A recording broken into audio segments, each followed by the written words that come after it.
Cam Arnold, and I'll be reporting on the ranking cycle experiment that we did last week.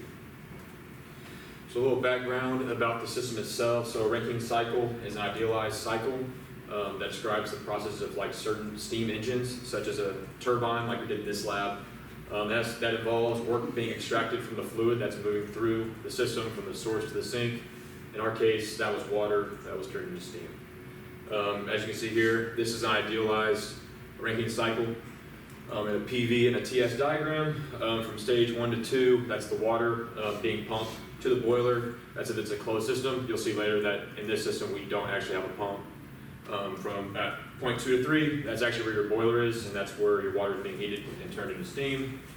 At points 3 to 4, this is where it's actually sent through the system and through the turbine, and where electricity is generated there at the generator.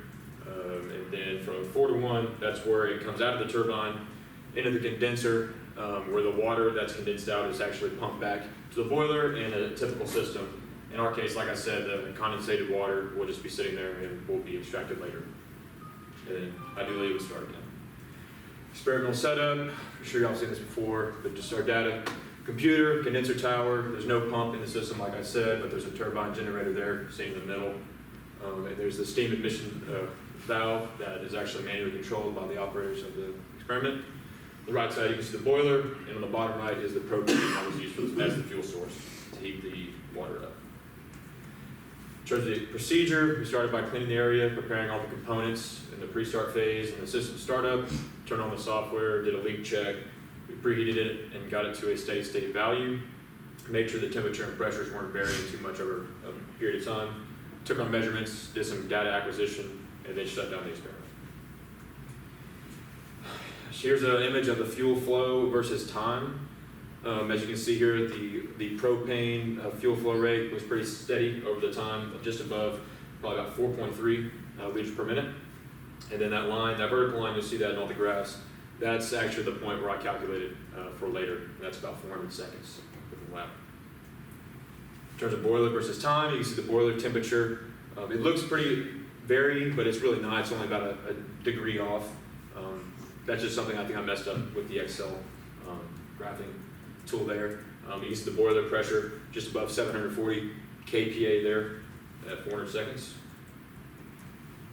And then in terms of the turbine inlet and outlet versus time, for pressure and temperature, the inlet pressure and temperature are both higher than the outlet in the case. In terms of the generator, DC output, you can see voltage here just below 10 volts overall was the output. Here at the far right side of the graphs where you see that cutoff, that's actually when the system was shut down. So just keeping note of that. Same for the turbine RPM, just below 2,500. So from this data, like I said, I picked a steady state point of 400 seconds, about 6 minutes, 6 to 7 seconds, not seconds, but from there, you can see these are all the values that I've calculated. The atmospheric pressure, just 101 kPa. Initial boiler fill amount, based on the manual, was 4,500 milliliters. Went over the flow, the fuel flows and the boiler pressures, and mentioning once again the inlet pressure and temperature are higher than the outlet for the turbine. It was measured that the steady state condensate that was left after the evaporation occurred was 400 milliliters, and then that was determined that the water use was 2670 milliliters overall. In terms of the mass flow rate, this was based on the entire experiment time of 10 minutes, 35 seconds. And this is where we had in a steady state condition for the entire time. The system mass flow rate was calculated to be 0.00419 kilograms per second based on the density of the water and, like I said, the seconds of the experiment. Using that mass flow rate, I used it for some boiler calculations and calculated the heat flow out of the boiler to be 11.68 kilowatts. And then taking what our fuel source was, which is the LP gas, using a specific heat of 2300.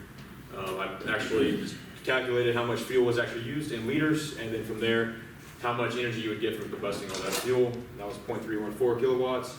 I think the differences there is due to not having ideal behaviors. There's heat loss in the system, and this could change based on we use a different fuel. We might get a better combustion value there. And also in terms of materials, it's not the most perfect system here. I'm sure the boiler isn't like the highest tech available. So for turbine calculations, using the mass flow rate once again, found the work rate to be 0.1257 kilowatts. Really low efficiency. I think I might have messed up the calculation somewhere around here. But yeah, that's 6.42% is the efficiency I got there. For that. In terms of the condenser, got efficiency of 18.6 based on the heat flow out and the mass flow rate coming out of that condenser. Then thermal efficiency, 50.68. I think it's low overall just because it's not a closed system due to the materials used throughout, and especially the fuel as well. If we use a different fuel, maybe we'd see a higher efficiency. And also if we recirculated the water, if we had a pump and actually kept all that water that was condensated down, I think we'd get a better thermal efficiency. Also in the condenser, if we had more surface area contact, I think more water would be condensed overall and less would be lost into the atmosphere. So references or tables, references, that's it.